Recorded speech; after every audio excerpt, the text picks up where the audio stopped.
అండి welcome back to our channel Gautami creations. ఈ రోజు మన టైలరింగ్ క్లాసెస్ లో చిన్న పిల్లల యొక్క లెహెంగా పైన బ్లౌజ్ ఏ విధంగా కట్ చేసుకోవాలి, ఏ విధంగా స్టిచ్ చేసుకోవాలి అనేది each and every point to point అయితే నేను క్లియర్ గా చెప్పినాను. ఒకవేళ మీరు మీ పిల్లలకి కనుక కుట్టాలి అనుకుంటే తప్పకుండా ఈ వీడియో ఫాలో అవుతూ ఖచ్చితంగా కుట్టి రెడీ చేసి పెట్టేసుకోవచ్చు. ఓకేనా? సో ఇది వచ్చేసి మనకి బ్యాక్ సైడ్ ప్యాటర్న్, ఇది వచ్చేసి ఫ్రంట్ సైడ్. అదే విధంగా హ్యాండ్స్ వచ్చేసి మనకి ఇక్కడ కుచ్చుల హ్యాండ్స్ మనం వేసేసుకునేటప్పటికి ఇట్లా దగ్గరకు వచ్చేసి మీకు కుచ్చు అనేది కనిపిస్తుంది. ఇక్కడ మీకు ఖాళీ కనిపిస్తుంది కదా, ఇక్కడ మనకి కస్టమర్ ఏం చెప్పిండ్రు అంటే ఇక్కడ ప్లేన్ పెట్టేసేయండి అని చెప్పిండ్రు. ఎందుకోసం అంటే వాళ్ళకి వచ్చేసి హ్యాండ్ తోని ఎంబ్రాయిడరీ వర్క్ చేసేసుకుంటామని చెప్పిండ్రు. సో అందుకోసం ఈ విధంగా పెట్టేసిన. ఇది ఏ విధంగా ఉందో చూడండి. సో ఇది వచ్చేసి మనకి body part. Cutting video link కింద యాడ్ చేస్తున్నాను చూడండి, ఎందుకంటే చాలా లెంత్ అయిపోయింది అనేసి నేను సెపరేట్గా అయితే పోస్ట్ చేసినాను. ఇప్పుడు ఫస్ట్ మనము బ్యాక్ సైడ్కి నెక్ అయితే మార్కింగ్ పెట్టేసుకున్నాం కదా, సేమ్ ఏదైతే నెక్ మార్కింగ్ పెట్టేసుకున్నామో అదే నెక్ పైన కటింగ్ అయితే చేసేసుకోండి. ఇప్పుడు ఈ విధంగా కట్ చేసేసుకున్న తర్వాత ఇక్కడ మనకి పైపింగ్ మీరు కొత్త వాళ్ళు అనుకోండి, పైపింగ్ వెయ్యాలి అంటే వేసేసుకోండి, అవసరం లేదంటే డైరెక్ట్ పల్టాయించేసుకోండి. ఇక్కడ నేను సేమ్ కలర్ పైపింగ్ అయితే తీసేసుకున్నాను. మీరు కొత్త వాళ్ళైతే మీకు మిషన్ పైన పైపింగ్ రాకపోతే ఇది ఒక్కటి వదిలేసేయండి. ఓకేనా? ఇక్కడ నేను కుట్టడం ఒకటి మర్చిపోండి, ఆ తర్వాత స్టిచ్చింగ్ అంతా సేమ్ ఉంటుంది. కొంచెం వచ్చి కొంచెం రావడం లేదు పైపింగ్ అని అనుకునే వాళ్ళు మూలల దగ్గర ఏ విధంగా తిప్పాలో చూడండి. ఇప్పుడు ఇక్కడికి వచ్చిన తర్వాత మూల వచ్చింది కదా, మూల దగ్గర తిప్పడం కష్టం అవుతుంది కాబట్టి ఇదిగోండి ఈ విధంగా కచ్ మార్కులు అయితే పెట్టేసుకోండి. కచ్ మార్కులు పెట్టేసుకొని కరెక్ట్గా ఈ ప్లేస్ వరకు తీసేసుకొని తిప్పుకోండి. తిప్పేసి మళ్ళీ ఇప్పుడు ఈ విధంగా సూది కిందికి పెట్టి మిషన్ యొక్క పాదం అనేది పైకి లేపినాం అనుకోండి, క్లాత్ అనేది మీకు ఈజీగా తిరిగిపోతుంది. ఇక్కడ కొంచెం పోగులు బయటకు వచ్చినాయి కదా, నేను అక్కడ పిన్నుతోనే బయటకు అనేసినాను. నెక్స్ట్ మళ్ళీ ఇట్లా స్ట్రైట్గా ఉన్న దగ్గర మీకు ఎలాంటి ప్రాబ్లం అయితే రాదు. స్ట్రైట్గా ఉన్న దగ్గర నార్మల్గా స్టిచ్ అయితే వేసేసుకోండి. ఇదిగోండి ఈ విధంగా నార్మల్ స్టిచ్ వేసేసుకోండి. మళ్ళీ కార్నర్ వచ్చింది కదా, కార్నర్ దగ్గర ఈ విధంగా కట్టులు అయితే పెట్టేసుకోవాలి. కార్నర్ దగ్గర కచ్ మార్కులు పెట్టేసుకుంటే మీకు మూల అనేది పర్ఫెక్ట్ షేప్ వస్తుంది. మనం కట్ చేసినప్పుడు అయితే ఏ విధంగా వస్తుందో అదే విధంగా వస్తుంది. ఇంకొకటి ఇక్కడ ఏంటంటే సూది కిందికి పెట్టుకొని మిషన్ యొక్క పాదం అనేది పైకి లేపి క్లాత్ అనేది తిప్పేసుకోవాలి. తిప్పేసుకుంటే మీకు షేప్ అనేది అసలు చేంజ్ కాదు. మీరు స్టార్టింగ్లో చూసినారు కదా మీకు ఎంత పర్ఫెక్ట్ షేప్ అయితే వచ్చేసిందో, సేమ్ అదే విధంగా ఇంకొక సైడ్కి స్టిచ్ అయితే వేసేసుకోవాలి. రెండు సెపరేట్గా స్టిచ్ అయితే వేసేసుకోవద్దు. ఎందుకోసం అంటే రెండు రివర్స్ అయ్యే ఛాన్సెస్ ఉంటాయి. చాలామందికి నార్మల్ మిషన్ పైన థ్రెడ్ పైపింగ్ రావడం లేదు అని చెప్తారు. సో థ్రెడ్ పైపింగ్ రాని వాళ్ళు అక్కడ మిషన్ యొక్క పాదం ఉంది చూడండి, ఆ మిషన్ యొక్క పాదంని వెనకాల కట్టర్ పట్టుకొని లెఫ్ట్ సైడ్కి తిప్పేసుకోండి. అప్పుడు మీకు ఏ మిషన్ పైన వచ్చేస్తుంది. ఒకవేళ మాకు రావడం లేదక్క అని అనుకుంటే కనుక మీరు కామెంట్ బాక్స్లో కామెంట్ చేయండి, నేను ఏ విధంగా మిషన్ సెట్ చేసేసుకోవాలి అనేది మీకైతే క్లియర్గా చూపిస్తాను. ఓకే? ఇక్కడ మళ్ళీ ఏ క్లాత్ పైన అని కూడా అడుగుతారు. సో ఎలాంటి క్లాత్ అయినా పర్వాలేదు, కానీ కాటన్ క్లాత్ మాత్రం తీసుకోవద్దు. ఎందుకంటే కాటన్ క్లాత్ అనేది తొందరగా వాటర్లో నుండి తీసేస్తే కలర్ షేడ్ అవుతుంది కదా, ఆ విధంగా తీసేసుకోవద్దు. ఇప్పుడు నేను స్టిచ్ చేసేది ఏంటి అంటే హాఫ్ పట్టు అనేది బెస్ట్. ఇంకా అన్ని కలర్స్లో మనకి దొరుకుతుంది, మంచిగా కూడా స్టిచ్ చేయడానికి ఈజీగా వచ్చేస్తుంది. ఇప్పుడు ఈ విధంగా తీసేసుకున్న తర్వాత మెయిన్ ఫ్యాబ్రిక్ పైన ఈ విధంగా తీసేసుకోండి. ఒకవేళ మీరు కొత్త వాళ్ళు అయితే పైపింగ్ మర్చిపోమండి అని చెప్పినాను కదా, పైపింగ్ లేకుండా ఈ విధంగా క్లాత్ అనేది రివర్స్ తీసేసుకొని కాటన్ లైనింగ్ పైన స్టిచ్ అయితే వేసేసుకోవాలి. ఈ విధంగా ఒక స్టిచ్ అయితే వేసేసుకోండి. మీరు పైపింగ్ వేయకండి. కొత్తగా స్టార్టింగ్ నేర్చుకునే వాళ్ళు చూస్తూ ట్రై చేస్తున్నా కొత్తగా అనుకున్నప్పుడు పైపింగ్ వేయకుండా స్టిచ్ వేసేసేయండి. ఇప్పుడు నార్మల్గా ఇట్లా ఒక కుట్ అయితే వేసేసుకోవాలి. మొత్తం ఒకేసారి మనం అటు సైడ్ది ఇటు సైడ్ది స్టిచ్ వేసుకోవాలి. లేదు అంటే మీకు షేప్ అనేది పర్ఫెక్ట్గా రాదు మా. ఓకేనా?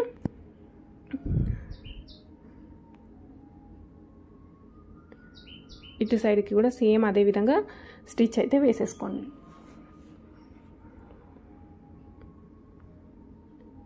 ఇప్పుడు ఈ విధంగా స్టిచ్ వేసిన తర్వాత మీరు పైపింగ్ ఉన్నా లేకపోయినా ఇలా స్టిచ్ చేసిండ్రు కదా, స్టిచ్ చేసిన తర్వాత లైనింగ్ కంటే ఎక్స్ట్రా పార్ట్ ఉంది చూడండి, మెయిన్ ఫ్యాబ్రిక్ అంతా కూడా కట్ చేసేసుకోండి. లైనింగ్ మాత్రం అస్సలు కట్ కావద్దు. ఇక్కడ మళ్ళీ మూలల దగ్గర మళ్ళీ కూడా కచ్ మార్కులు పెట్టేసుకోవాలి. అదేంటకి ఇంతకుముందు పెట్టుకున్నాం కదా అంటే మళ్ళీ కూడా సేమ్ రౌండ్స్ దగ్గర మూలల దగ్గర మళ్ళీ కచ్ మార్కులు అనేవి కంపల్సరీ పెట్టేసుకోవాలి. అప్పుడు మాత్రమే మీకు షేప్ అనేది పర్ఫెక్ట్గా వస్తుంది. చాలామంది ఏంటంటే ఫస్ట్ పెట్టకుండా లేకపోతే ఎప్పుడు పెట్టకపోయినా కూడా మీకు మూలలు అనేవి పర్ఫెక్ట్గా అయితే రావు. ఖచ్చితంగా కొంచెం ఇంకా మూలలు ఎక్కువ ఉన్నాయనుకోండి దగ్గరికి పెట్టేసుకోండి, అప్పుడు మీకు పర్ఫెక్ట్గా వస్తుంది. ఇప్పుడు ఈ విధంగా తీసేసుకున్న తర్వాత లోపల ఉన్న ఫ్యాబ్రిక్ అంతా బయటకు అనేసేయండి. ఫింగర్తోనే కొంచెం ముందుకు వెనకాల కంటే మీకు లోపల ఉన్న ఫ్యాబ్రిక్ అంతా కూడా బయటకు వచ్చేస్తుంది. ఇక్కడ చూసినా మీకు ఎంత పర్ఫెక్ట్గా వచ్చేసిందో. ఒకవేళ మీకు ఇంకెక్కడైనా మూడుతో లాగా వచ్చింది, మనకి పర్ఫెక్ట్గా రాలేదు అని మనకి అనిపించింది అనుకోండి, ఒకసారి మీరైతే ఐరన్ చేసేసుకోండి. ఐరన్ చేసేసుకుంటే మీకు ఇంకా పర్ఫెక్ట్గా అయితే వచ్చేస్తుంది. ఇక్కడ చూడండి మీకు ఎంత పర్ఫెక్ట్గా అయితే వచ్చేసిందో. షేప్ ఎక్కడైనా చేంజ్ అయినా ఎక్కడ కూడా షేప్ అనేది చేంజ్ కాలేదు. ఇప్పుడు లైనింగ్ మెయిన్ ఫ్యాబ్రిక్ కలిపి కుట్టేసుకొని సైడ్కి ఎక్స్ట్రా ఉన్నది చూడండి, ఈ సైడ్కి ఎక్స్ట్రా పార్ట్ ఉంటే ఆ ఎక్స్ట్రా అంతా కూడా కట్ చేసేసుకోండి. ఇప్పుడు ఈ విధంగా రెడీ చేసి పెట్టేసుకున్న తర్వాత హుక్స్ కాజా పట్టీలు అయితే వేసేసుకుందాం. మనకి రైట్ సైడ్లో హుక్స్ పట్టీ అయితే వేసేసుకుందాం. హుక్స్ పట్టీ మీ దగ్గర ఒకవేళ నార్మల్ బ్లౌజ్ ఉన్నా కానీ చూడండి హుక్స్ పట్టీ అనేది మనకి బయటికి కనబడదు, లోపలికి ఉంటుంది. అందుకోసం మనం ఏం చేయాలి అంటే మెయిన్ ఫ్యాబ్రిక్ సైడ్ స్టిచ్ వేసేసుకొని ఇదిగోండి 1 టైం 2 టైమ్స్ ఫోల్డింగ్ చేసేసి మళ్ళీ ఒక స్టిచ్ అయితే వేసేస్తున్నాను. ఇప్పుడు ఇది వచ్చేసి మళ్ళీ మనం లోపలికి ఫోల్డ్ చేసేసుకోవాలి. పైన కొంచెం క్లాత్ ఎక్కువ ఉంది కదా, దాన్ని కట్ చేసేసుకొని లోపలికి తీసేసుకొని ఫోల్డింగ్ అయితే పెట్టేసుకోవాలి. ఇదేం పట్టీ మనకి, ఇది వచ్చేసి మనకి హుక్స్ పట్టీ. కాజా పట్టీ ఏమో మనకి బయటికి కనబడుతుంది, హుక్స్ పట్టీ మనకి బయటికి కనబడదు కాబట్టి కేవలం లైనింగ్ మాత్రమే తీసేసుకున్నాం. నెక్స్ట్ కాజా పట్టీ స్టిచ్ చేయడానికి ఖచ్చితంగా లైనింగ్ మెయిన్ ఫ్యాబ్రిక్ రెండు కూడా తీసేసుకోవాలి. కేవలం మెయిన్ ఫ్యాబ్రిక్తో స్టిచ్ చేస్తే ఏమవుతుంది అంటే తొందరగా పికిల్కపోయి ఖరాబ్ అయిపోతుంది. బ్లౌజ్ అంతా బాగానే ఉండి హుక్స్ కాజా పట్టీల మధ్య ఖరాబ్ అయింది అనుకోండి, అది ఖచ్చితంగా మనం స్టిచ్ చేసిన టైలర్ ప్రాబ్లమే అవుతుంది. ఖచ్చితంగా అలాంటి పొరపాట్లు అయితే అసలు చేయకండి. ఇప్పుడు ఈ విధంగా రెండు కలిపి స్టిచ్ అయితే వేసేసుకోండి. అది లోపల సైడ్ స్టిచ్ వేసేసుకొని మెయిన్ సైడ్కి ఫోల్డ్ చేసేసుకోవాలి. మెయిన్ సైడ్ ఫోల్డ్ చేసేసుకోవాలి అంటే ఫస్ట్ ఇక్కడ ఈ విధంగా ఫోల్డ్ చేసేసుకొని ఒక దూరం కుట్టు అయితే వేయండి, ఎందుకంటే ఇది మళ్ళీ మనకు బయటికి కనబడుతుంది కాబట్టి ఓపెన్ చేయాల్సి ఉంటుంది. పైన ఎక్కువ ఉన్న క్లాత్ కట్ చేసేసుకొని ఫోల్డ్ చేసేసుకుంటూ ఈ విధంగా ఒక స్టిచ్ అయితే వేసేసుకోవాలి. ఈ స్టిచ్ వేసేటప్పుడు ఎగ్జాక్ట్గా కార్నర్లో స్టిచ్ వేసేసేయండి. ఇక్కడ మీకు ఫోల్డ్ చేసినాం కదా, ఆ ఫోల్డ్ చేసిన దగ్గర కార్నర్లో స్టిచ్ అయితే వేసేసుకోండి. ఇక్కడ స్టిచ్ వేసేసిన తర్వాత కింద ఎక్స్ట్రా ఉన్న పార్ట్ కట్ చేసేసుకొని ఇప్పుడు స్టిచ్ వేసినాం చూడండి, ఆ స్టిచ్ పక్కన పావించి డిఫరెన్స్తో ఇంకొక స్టిచ్ అయితే వేయండి. ఈ రెండింటి మధ్యలో మనం హుక్స్ కాజాలు అయితే రెడీ చేయాల్సి ఉంటుంది. ఇప్పుడు ఇవి రెండు సమానం ఉన్నాయో లేవో చూడండి. సమానం లేకపోతే కొంచెం చిన్నగా చేంజెస్ ఉంటే అడ్జస్ట్ చేసుకోవచ్చు, బాగా డిఫరెన్స్ అయితే రావద్దు కూడా. సో ఇప్పుడు వెనకాల పార్ట్ అయితే రెడీ అయిపోయింది. నెక్స్ట్ ఫ్రంట్ పార్ట్ చూడండి. ఫ్రంట్ పార్ట్ కోసం మనం ఇక్కడ నెక్ అయితే మార్కింగ్ చేసేసుకున్నాము కటింగ్లో. ఇక్కడ ఇది వచ్చేసి మనకి గల్లల కోసం అనేసి క్యాన్వాస్ పేపర్ సెపరేట్గా దొరుకుతుంది. దీన్ని మనం డిజైన్ కోసం అయితే రెడీ చేస్తున్నాం. ఒకవేళ ఇందులో కూడా మీరు కొత్త వాళ్ళు అనుకోండి, ఇలాంటి డిజైన్ దగ్గరికి పోకండి, నార్మల్గా స్టిచ్ వేసేసుకోండి. ఒకవేళ ఎక్స్పీరియన్స్ ఉంది, సరే నేను కుట్టగలుగుతా, నాకు డిజైన్ నచ్చింది అనుకున్న వాళ్ళు ఈ విధంగా తీసేసుకోండి. మనకి ఇంతకుముందు నెక్ మార్కింగ్ చూపించినాను కటింగ్లో, సేమ్ అదే విధంగా తీసేసుకోండి. ఇప్పుడు ఈ విధంగా తీసేసుకున్న తర్వాత మనకి ఇక్కడ కింద మీరు స్టార్టింగ్ థంబ్నెయిల్ పైన కూడా చూసిండ్రు కదా డిజైన్ వచ్చేసి, దానికోసం నేను మార్కింగ్ అయితే పెట్టేస్తున్నాను. మొత్తం ఎంత ఉందో తీసేసుకొని దాన్ని 3 భాగాలుగా కిందికి ఫోల్డ్ చేసిన, ఎందుకంటే మనకి కిందికి 3 రౌండ్ల లాగానైతే కావాలి. ఇప్పుడు ఇదిగోండి ఈ విధంగా తీసేసుకున్నా. సో ఇక్కడ కొంచెం మనకి షేప్ అనేది మనకి నచ్చినట్టుగా మనకి కావాల్సిన విధంగా వచ్చే విధంగా కొంచెం ముందుకు వెనకాలకైతే జరిపేసుకోండి. ఇప్పుడు నేను మార్కింగ్ చేసేసరికి ఒక 2-3 సార్లు ట్రై చేస్తే నాకైతే షేప్ అయితే పర్ఫెక్ట్గా వచ్చేసింది. ఈ షేప్ ఈ విధంగా వచ్చేసిన తర్వాత సేమ్ యాజ్ ఇట్ ఈజ్గా కట్ చేసేస్తున్నాను. ఎక్కడ కార్నర్కి కట్ చేసేసుకోండి. ఇది కటింగ్ స్టిచ్చింగ్ కూడా చాలా ఈజీ. ఇది మనం పంజాబీ డ్రెస్కి ఎక్కువ యూజ్ చేస్తాం. ఇది ఒకవేళ వచ్చింది అనుకోండి పంజాబీ డ్రెస్ కటింగ్ స్టిచ్చింగ్ కూడా మీకు ఈజీగా ఉంటుంది. ఇంకా మన టైలరింగ్ క్లాసెస్లో పంజాబీ డ్రెస్సెస్ అయితే చెప్పలేదు. ఒకవేళ మీకు ఇంట్రెస్ట్ ఉన్న వాళ్ళు కంపల్సరీ కామెంట్ అయితే చేయండి. ఇప్పుడు ఈ విధంగా కట్ చేసేసుకున్నాం కదా, ఇది వచ్చేసి మనకి లైనింగ్, దీనిపైన అసలు స్టిచ్ వేయదు. ఇదిగోండి షేప్ అనేది మనకి ఈ విధంగా కనబడుతుందని చెప్పడానికి తీసుకున్నాను. లైనింగ్ తీసేసుకొని లైనింగ్ పైన ఒక్కసారి ఐరన్ చేస్తే అతుక్కోబోతుంది. అతుక్కున్న తర్వాత కింద మళ్ళీ మెయిన్ ఫ్యాబ్రిక్ తీసేసుకొని స్టిచ్ అయితే వేసేస్తున్నాను. స్టిచ్ వేసేటప్పుడు ఎగ్జాక్ట్గా వైట్ది ఉంటుంది చూడండి, ఆ వైట్ కార్నర్లో స్టిచ్ అయితే వేసేసుకుంటూ వచ్చేస్తున్నా. మొత్తం ఈ విధంగా స్టిచ్ అయితే వేసేసుకోండి. స్టిచ్ వేసేసుకున్న తర్వాత సైడ్కి ఎక్స్ట్రా ఉంది కదా, ఈ ఎక్స్ట్రా ఉన్నదంతా కూడా కట్ చేసేసుకోండి. కింద మళ్ళీ పెన్తో కనబడుతుంది చూడండి, అది కొంచెం షేప్ నాకు ఇంకా కిందికి అయితే బాగుండు అనిపించింది, అందుకే అక్కడ కింది కొంచెం స్టిచ్ అయితే వేసేసుకున్నాను. ఇప్పుడు ఎక్స్ట్రా ఫ్యాబ్రిక్ కట్ చేసేసుకొని మిగతా అంతా కూడా షేప్ అనేది రౌండ్గా ఉంది కాబట్టి చుట్టూరంగా కచ్ మార్కులు అయితే పెట్టేసుకోవాలి. చుట్టూరంగా కచ్ మార్కులు పెట్టుకుంటేనే మనకి షేప్ అనేది ఖరాబ్ కాకుండా పర్ఫెక్ట్గా రౌండ్గా వచ్చేస్తుంది. ఇది మాత్రం గుర్తుపెట్టేసుకోండి. పర్ఫెక్ట్ షేప్ రావాలి అంటే కచ్ మార్కులు అనేవి కంపల్సరీ. ఇప్పుడు మొత్తం రౌండ్గా పెట్టేసుకున్నాం కదా, రౌండ్గా పెట్టేసుకున్న తర్వాత ఈ విధంగా తిప్పేసేసుకోండి. ఇప్పుడు ఈ విధంగా తిప్పేసుకుంటే మనకి ఒక సైడ్ మెయిన్ ఫ్యాబ్రిక్, ఒక సైడ్ లైనింగ్ అయితే కనిపిస్తుంది. సో ఒకసారి ఫింగర్స్తోని కొంచెం ఇట్లా ప్రెస్ చేసినట్టు అనండి, మీకు పర్ఫెక్ట్ షేప్ అయితే వచ్చేస్తుంది రౌండ్గా. ఒకసారి ఐరన్ చేసేసుకోండి. ఐరన్ చేసేసుకున్న తర్వాత మెయిన్ ఫ్యాబ్రిక్ ఉంటుంది కదా, మెయిన్ ఫ్యాబ్రిక్ని మధ్యలోకి ఫోల్డ్ చేసేసుకోండి. ఇప్పుడు మనం రెడీ చేసుకుంది కూడా కరెక్ట్గా మధ్యలోకి ఫోల్డ్ చేసేసుకొని ఫస్ట్ మనం కేవలం మెయిన్ ఫ్యాబ్రిక్కి మాత్రమే స్టిచ్ వేసేస్తున్నాం. కొత్త వాళ్ళైతే ఇదొకటి మిస్ చేసేసండి, ఇదొకటి లేదు అనుకొని స్టిచ్చింగ్ అయితే చేసేసుకోవాలి. సో ఇక్కడ నేను నార్మల్గా అటు ఇటు జరగకుండా ఉండాలి అని కొంచెం మాత్రమే స్టిచ్ అయితే వేసేసుకుంటున్నా పైన. ఇప్పుడు ఈ విధంగా స్టిచ్ వేసేసుకున్నాం కదా, నెక్స్ట్ మనం లైనింగ్ తీసేసుకోండి. లైనింగ్ తీసేసుకొని మనం ఏదైతే డిజైన్ కట్ చేసేసుకున్నామో ఆ డిజైన్ ఇక్కడ కట్ చేసేసుకోండి. కొత్త వాళ్ళు ఏం చేయాలి, డైరెక్ట్ ఇక్కడ నుండి స్టిచ్ అయితే వేసేసుకోండి. అదంతా మర్చిపోయింది, ఇంతకుముందు క్యాన్వాస్ డిజైన్ అదంతా మర్చిపోయి కొత్త వాళ్ళు ఇక్కడ నుండి మాత్రమే స్టిచ్ వేసేసుకోండి. మళ్ళీ ఇక్కడ కూడా పైపింగ్ వేయాల్సిన అవసరం అయితే ఏం లేదు, కొత్త వాళ్ళకి మాత్రమే. సో కొంచెం పైపింగ్ వేయచ్చు అని అనుకున్న వాళ్ళు ఈ విధంగా వేసేసుకోండి. సో ఇక్కడ మళ్ళీ పైపింగ్ చేసేటప్పుడు ఒకవేళ మూలలు వచ్చి మనకు కరెక్ట్గా షేప్ తిరగడం లేదు అనుకుంటే ఇగోండి ఈ విధంగా కచ్చి మార్కులు పెట్టేసుకోవాలి. ఓకే మనకి పర్ఫెక్ట్గానే వస్తుంది అనుకుంటే వదిలేసేసేయండి. ఇక్కడ పర్ఫెక్ట్ షేప్ ఇక్కడికి వచ్చిన తర్వాత కరెక్ట్ మూల ఉంటుంది చూడండి, మూల దగ్గర సూది కిందికి పెట్టి మిషన్ పాదం పైకి లేపి క్లాత్ అనేది తిప్పేసుకోండి. అప్పుడు మీకు షేప్ అనేది పర్ఫెక్ట్గా వచ్చేస్తుంది. ఇదిగోండి ఇప్పుడు ఇది వచ్చేసి మనకి పర్ఫెక్ట్ షేప్ అయితే వచ్చేస్తుంది. ఈ విధంగా తీసేసుకున్న తర్వాత సైడ్కి కచ్ మార్కులు ముందే పెట్టాల్సిన అవసరం లేదు, కానీ నాకు షేప్ అనేది ఇట్లా పాసుకుపోయినట్టుగా అనిపించింది, అందుకే పెట్టేసుకున్నాను. మళ్ళీ ఇప్పుడు దీన్ని వెనకాల భాగం మన మెయిన్ ఫ్యాబ్రిక్ పైన మధ్యలోకి పెట్టేసుకొని జారకుండా పిన్స్ అయితే పెట్టేసుకోండి. ఇందులో మీరు చేయకూడదు ఏంది, కొత్త వాళ్ళు అసలు ఇదంతా మర్చిపోయి డైరెక్ట్గా లైనింగ్ పైన మెయిన్ ఫ్యాబ్రిక్ పైన లైనింగ్ పెట్టేసి స్టిచ్ చేసి పల్టాయించడమే ఉంటుంది. ఈ డిజైను ఈ పైపింగు ఇదంతా అవసరం లేదు కొత్త వాళ్ళకి. ఇప్పుడు ఈ విధంగా ఒక స్టిచ్ అయితే వేసేసుకోండి. కొత్త వాళ్ళు ఎవరైనా చూసే వాళ్ళు ఉంటే అసలు థ్రెడ్ పైపింగ్ ఏంటి అక్క అంటే, ఇప్పుడు మనం థ్రెడ్తోని ఇట్లా దొడ్డు కనబడింది కదా, ఆ విధంగా చేసి స్టిచ్ చేసుకుంటే మంచిగా ఉంటుంది. ఇది వచ్చేసి సెల్ఫ్ కలర్ కాబట్టి మీకు పెద్దగా ఏర్పడట్లేదు, వేరే క్లాత్గా అయితే మంచిగా కనిపిస్తుంది. ఇప్పుడు లోపల సైడ్ ఇప్పుడు ఈ విధంగా స్టిచ్ చేసిన తర్వాత లోపల ఉన్న ఫ్యాబ్రిక్ ఉంది కదా, ఈ లోపల ఉన్న ఫ్యాబ్రిక్ అంతా కూడా కట్ చేసేసుకోండి. లోపల ఉన్న ఫ్యాబ్రిక్ కట్ చేసేసుకొని మనకి ఇక్కడ కూడా రౌండ్ షేప్స్ ఉన్నాయి కదా, రౌండ్ ఉంది కదా కాబట్టి కొంచెం మొత్తం దగ్గరికి కచ్ మార్కులు అయితే పెట్టేసుకోవాలి.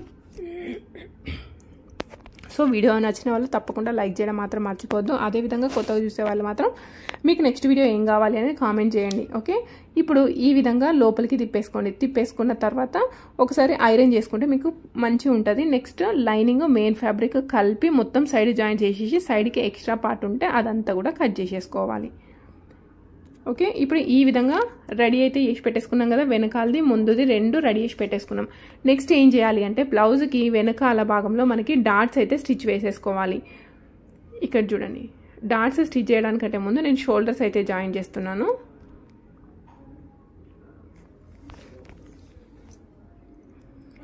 పైన షోల్డర్స్ అయితే రెండు సైడ్లు జాయిన్ చేసేసేయండి.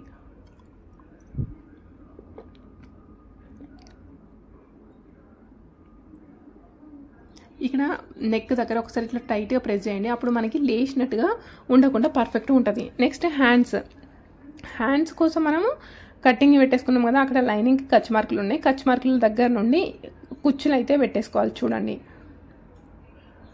ఇక్కడ నుండి హాఫ్ ఇంచ్ డిస్టెన్స్తోని కుచ్చులు అయితే పెట్టుకుంటూ వచ్చేస్తున్నా.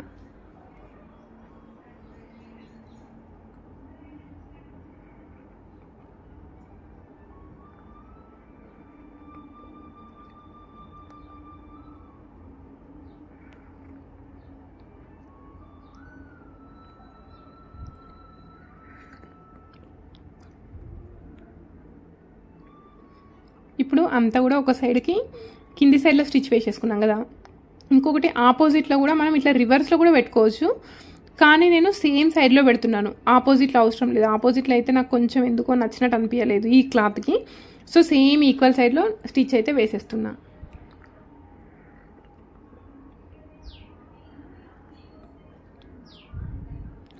ఇప్పుడు ఈ విధంగా స్టిచ్ అయితే వేసేసుకున్నాం కదా రెండు. పైన బాగా ఎక్కువ అనిపించింది, అందుకోసం కట్ చేసేసుకోండి. ఇప్పుడు ఈ విధంగా తీసేసుకున్నాం కదా, కొంచెం కుచ్చులు అనేవి అటు ఇటు పోకుండా స్టిచ్ వేసేసుకోవాలి. అంతకంటే ముందు కింది సైడ్లో మనకి పట్టీ లాగైతే స్టిచ్ వేసేస్తున్నాను. పట్టీ వచ్చేసి ఫస్ట్ ఒక 1/2 ఇంచు పట్టీ అయితే తీసేసుకోండి. 1/2 ఇంచు పట్టీ తీసేసుకొని కుచ్చులు వేసినాం కదా, కుచ్చులు వేసిన సైడ్ స్టిచ్ వేసేసేయండి. ఇప్పుడు ఈ విధంగా తీసేసుకున్న తర్వాత రివర్స్ తీసేసుకొని స్టిచ్ అయితే వేయాలి. రివర్స్ తీసేసుకున్నప్పుడు మళ్ళీ పోగులు కనబడతాయి కదా, అందుకోసం అనేసి కార్నర్లో చిన్నగా ఒక కుట్టు అయితే వేసేసుకుంటూ వచ్చేస్తున్నా.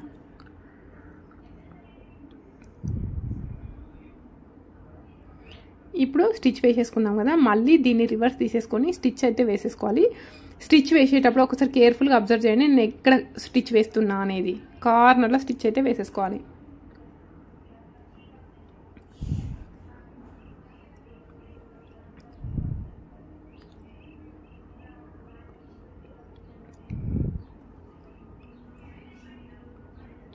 సో ఇప్పుడు 2 చేతులు కూడా ఇదే విధంగా రెడీ చేసి పెట్టేసుకోవాలి. నెక్స్ట్ కరెక్ట్గా మధ్యలోకి ఫోల్డ్ చేసేసుకొని మిడిల్లో కచ్ మార్క్ పెట్టేసుకోవాలి. మిడిల్లో కచ్ మార్క్ పెట్టేసుకొని ఈ మిడిల్ వచ్చేసి మనం షోల్డర్ జాయిన్ చేసినాం కదా, ఆ షోల్డర్ జాయిన్ చేసిన దగ్గర మిడిల్లో స్టిచ్ అయితే వేసేసుకోవాలి. హ్యాండ్స్ జాయిన్ చేసేటప్పుడు షోల్డర్ జాయింట్ నుండి వెనకాల సైడ్ ఒకసారి, అదేవిధంగా షోల్డర్ దగ్గర నుండి ముందు సైడ్కి ఒకసారి స్టిచ్ వేయాలి. స్టిచ్ వేసేటప్పుడు హ్యాండ్స్ క్లాత్ కానీ మన బాడీ పార్ట్ కానీ ఏది కూడా గుంజినట్టుగా చెయ్యొద్దు. గుంజినట్టు చేస్తే మనకి సెట్ కాదు, ముడతలు వచ్చేస్తాయి. అది చిన్నపిల్లలు కానివ్వండి, పెద్ద పిల్లలు కానివ్వండి, ఎవరికైనా అదే విధంగా వస్తుంది. షోల్డర్ దగ్గర నుండి వెనకాలకు ఒకసారి కుట్టు వేయండి, షోల్డర్ దగ్గర నుండి ముందుకు ఒకసారి స్టిచ్ అయితే వేయండి. ఒకవేళ క్లాత్ ఎక్కువ తక్కువైనా ప్రాబ్లం లేదు, కానీ అస్సలు లాగండి, జస్ట్ నార్మల్గా పట్టుకొని స్టిచ్ అయితే వేసేసేయండి. ఇప్పుడు ఈ విధంగా స్టిచ్ వేసేసిన తర్వాత మళ్ళీ ఒకసారి ఫస్ట్ నుండి లాస్ట్ వరకు మళ్ళీ ఒకసారి స్టిచ్ వేయండి. స్టిచ్ వేసేటప్పుడు మనకి ఈక్వల్ డిస్టెన్స్తో స్టిచ్ వేయాలి. కొంచెం అటు ఇటు జరిగింది అనుకోండి, ముడతలు వచ్చేస్తాయి, సన్న ముడతలు వస్తాయి. ఆ ముడతలు రాకుండా ఈక్వల్గా పెట్టేసుకోండి. ఇప్పుడు ఈ విధంగా అయితే స్టిచ్ వేసేసుకున్నాం కదా. స్టిచ్ వేసేసుకున్న తర్వాత ఇక్కడ మనకి కుట్టు పర్ఫెక్ట్గా హ్యాండ్ ఫిట్టింగ్ పర్ఫెక్ట్గా ఇచ్చినాం అనుకోండి, లేచినట్టుగా మంచిగా కనిపిస్తుంది. ఇదిగోండి, బ్లౌజ్ యొక్క వెనకాల భాగంని ముందు భాగంని కరెక్ట్గా పట్టేసుకొని మనకి సైడ్ జాయింట్స్ అయితే వేసేసుకుంటున్నా. సైడ్ జాయింట్స్ వేయడానికంటే ముందు ఫస్ట్ కార్నర్కి ఒక స్టిచ్ అయితే వేసేసుకోండి. సేమ్ అదేవిధంగా ఇంకొక సైడ్ కూడా స్టిచ్ వేసేసుకోవాలి. సో దీని యొక్క కటింగ్ వీడియో ఎక్కడుంది, ఆల్రెడీ మన ఛానల్లో పోస్ట్ చేసినాను, లింక్ కింద డిస్క్రిప్షన్లో యాడ్ చేస్తున్నాను, ఒకసారి చూడండి.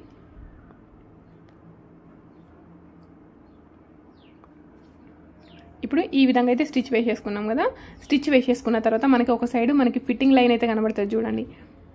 ఇదిగోండి, ఇది వచ్చేసి మనకి ఫిట్టింగ్ లైన్. ఫిట్టింగ్ ఒకసారి చెక్ చేసేసుకోండి, కరెక్ట్గా ఉందా, మన కొలతకి కరెక్ట్గా ఉందా లేదా చెక్ చేసేసుకొని ఇక్కడ మార్కింగ్ అయితే వేసేసుకున్నాం కదా, ఈ మార్కింగ్ పైన స్టిచ్ అయితే వేసేసుకోవాలి. చెస్ట్ కొలత, నడుము కొలత చెక్ చేసేసుకోండి. ఏం ప్రాబ్లం లేదు, కరెక్ట్గానే ఉంది. కాకపోతే నాకే డౌట్ వచ్చింది, ఏంటి అంటే చిన్న పాప కదా, ఒకవేళ లూజ్ పెడదాము అని మళ్ళీ కొంచెం లూజ్ అయితే తీసేసుకున్నాను తప్ప ఫిట్టింగ్ లైన్ పైన మార్కింగ్ చేసేసుకుంటే సరిపోతుంది. ఎందుకంటే ఈ పాప నేను చూడలేదు, కొలత డ్రెస్ ఇచ్చిర్రు, దాంతోనే నేను కటింగ్ అండ్ స్టిచింగ్ అయితే చేస్తున్నా. ఎందుకు అనవసరమైన రిస్క్ అనేసి నేను కొంచెం లూజ్ అయితే తీసేసుకున్నా. పిల్లలకి లూజ్ ఉన్న ప్రాబ్లం లేదు కానీ అసలు టైట్ ఉండొద్దు కదా, అందుకోసమే నేను ఈ విధంగా తీసేసుకొని సైడ్కి మీకు ఎన్ని కుట్లు కావాలి అంటే అన్ని కుట్లు అయితే వేసేసుకోండి. 2 కానీ 3 కానీ వేసేసుకోండి. ఇక్కడ ఈ విధంగా హ్యాండ్స్ ఈ మోడల్లో స్టిచ్ వేయడం వల్ల ఏంటి అంటే హ్యాండ్కి మాత్రం పర్ఫెక్ట్ ఫిట్టింగ్ ఉండాలి. హ్యాండ్కి పర్ఫెక్ట్ ఫిట్టింగ్ ఉంటే మనకి ఎంత నిల్చోవాలి అంటే అంత నిల్చుంటాయి. దగ్గరికి స్టిచ్ వేసినాం అనుకోండి బాగా నిల్చుంటాయి. సో కేర్ఫుల్గా గుర్తుపెట్టేసుకోండి, హ్యాండ్ దగ్గర మాత్రం ఫిట్టింగ్ పర్ఫెక్ట్గా ఉండాలి, అక్కడ లూజ్ ఉండొద్దు. ఇప్పుడు ఈ విధంగా అయితే సైడ్ జాయింట్స్ వేసినాం కదా, సైడ్ జాయింట్స్ వేసిన తర్వాత వెనకాల డాట్స్ అయితే స్టిచ్ వేసేసుకోవాలి. డాట్స్ షోల్డర్ని కరెక్ట్గా మధ్యలోకి ఫోల్డ్ చేసేసుకొని 1/2 ఇంచ్ డిస్టెన్స్తోని కింద 1/2 ఇంచ్ తీసేసుకొని డాట్స్ అయితే వేసేసినాం. 4 సైడ్లో, ముందు సైడ్ వెనకాల సైడ్ తీసేసుకోవాలి. నెక్స్ట్ ఇక్కడ కింద మనకి కుచ్చుల కోసం కట్ చేసేసుకున్నాం కదా, ఈ కుచ్చుల కోసం కట్ చేసేసుకున్నది డబుల్ ఫోల్డింగ్ పెట్టేసుకొని ఇక్కడ స్టిచ్ అయితే వేసేసుకుంటున్నాం. కింది సైడ్ లైనింగ్, పైన సైడ్ మెయిన్ ఫ్యాబ్రిక్ తీసేసుకుంటే కుచ్చులు అనేవి సెట్ కావు, కింద లేచినట్టుగా అయితే. అందుకోసం నేను ఈ విధంగా అయితే తీసేసుకున్నా. స్టార్టింగ్ ఒక 1.5 ఇంచ్ వదిలేసేయండి. 1.5 ఇంచ్ వదిలేసి మిగతా అంతా కూడా కుచ్చులు పెట్టేసుకోండి. కుచ్చులు వచ్చేసి నేను 1 ఇంచ్ కుచ్చులు అయితే పెడుతున్నాను. దీనికి ఏమైనా మెజర్మెంట్తో పెట్టిన రాక్క అంటే దీనికి ఏం మెజర్మెంట్ కానీ ఫార్ములాస్ కానీ ఏమీ యూజ్ చేయలేదు. జస్ట్ నార్మల్గా 1 ఇంచ్ కుచ్చులు అయితే పెట్టేసుకుంటూ వచ్చేస్తున్నా. ఫార్ములాస్ కూడా ఉంటాయి, కాకపోతే నేను ఇప్పుడే మీకు చెప్పట్లేదు, నెక్స్ట్ అప్కమింగ్ వీడియోస్లో చెప్తాను. ఇది నార్మల్గా నేను టైలరింగ్ క్లాసెస్ అని స్టార్ట్ చేసినాను కదా, కొత్తగా నేర్చుకునే వాళ్ళకి యూజ్ అవుతుందని నేను ఫార్ములాస్ అయితే ఏం పెట్టట్లేదు. నెక్స్ట్ అప్కమింగ్ వీడియోస్లో ఖచ్చితంగా ఫార్ములాస్ అయితే చెప్తాను. ఎందుకంటే ఫస్టే అన్నీ చెప్పినాం అనుకోండి కన్ఫ్యూజ్ అవుతారు కదా, అందుకోసం అనేసి. ఎందుకంటే కన్ఫ్యూజ్ అయ్యి భయపడి వద్దులే నాకు రాదులే అనేసి అనుకుంటారు, అందుకోసం అనేసి ఇక్కడ ఏం చెప్పట్లేదు. ఈ విధంగా కుచ్చులన్నీ కూడా మనం రెడీ చేసి పెట్టేసుకోవాలి.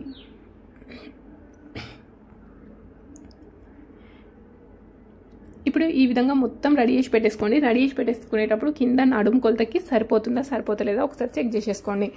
సో మీలో మన ఛానల్ ఎవరైనా ఫస్ట్ టైం చూసే వాళ్ళు ఎవరైనా ఉంటే ఫస్ట్ మీరు చేయాల్సింది ఏంటి అంటే మీకు నచ్చితే లైక్ చేసి కామెంట్ బాక్స్లో కామెంట్ చేయండి. ఏమని మీకున్న డౌట్స్ అన్ని కామెంట్ బాక్స్లో కామెంట్ చేయండి. ఆ తర్వాతే మీకు వీడియో నచ్చితే లైక్ చేయండి. మన ఛానల్ కొత్తగా చూస్తే సబ్స్క్రైబ్ చేసేసుకోండి.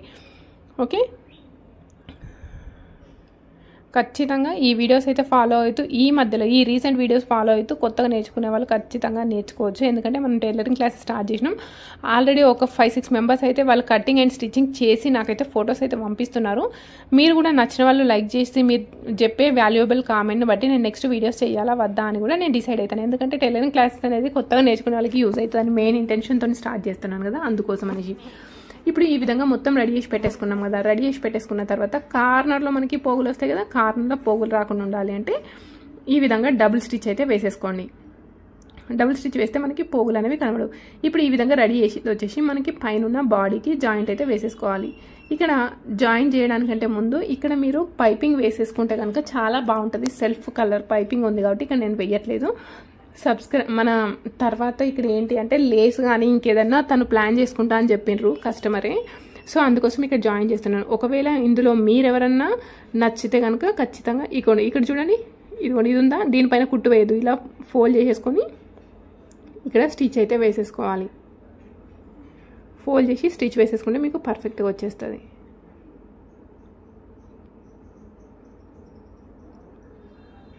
సో ఇది వచ్చేసి మనకి blouse stitching cutting video already post చేసినాను, లింక్ డిస్క్రిప్షన్లో యాడ్ చేసినాను. ఒకసారి మీకు ఇంట్రెస్ట్ ఉన్న వాళ్ళు చూసేసుకోండి. సో ఇది ఫైనల్ లుక్ ఏ విధంగా ఉందో కామెంట్ బాక్స్లో కామెంట్ చేసేసేయండి. లాస్ట్ మళ్ళీ ఇక్కడికి వచ్చేసరికి ఏంటి, మళ్ళీ ఇక్కడికి వచ్చిన తర్వాత ఎక్కువ తక్కువ ఉంటే కట్ చేసేసుకోండి. ఎక్కువ తక్కువ ఉన్నది కట్ చేసిన తర్వాత మళ్ళీ పోగులు రాకుండా ఉండాలి అంటే ఏం చేయాలి, మళ్ళీ ఇక్కడ కూడా మనం డబుల్ ఫోల్డ్ అయితే చేసేసుకోండి. ఇంతకుముందు అక్కడ ఫోల్డింగ్ అయితే పెట్టేసినాం ఒకటే సైడ్ కదా, ఇక్కడ మళ్ళీ ఈ విధంగా ఫోల్డ్ చేసేసుకుంటే మీకు పోగులు అనేవి రాకుండా ఫినిషింగ్ అనేది నీట్గా ఉంటుంది. ఈ విధంగా కనిపిస్తుంది. సో నచ్చిన వాళ్ళు తప్పకుండా లైక్ చేయండి. డౌట్స్ ఉన్న వాళ్ళు కామెంట్ బాక్స్లో కామెంట్ చేసేయండి. Thank you.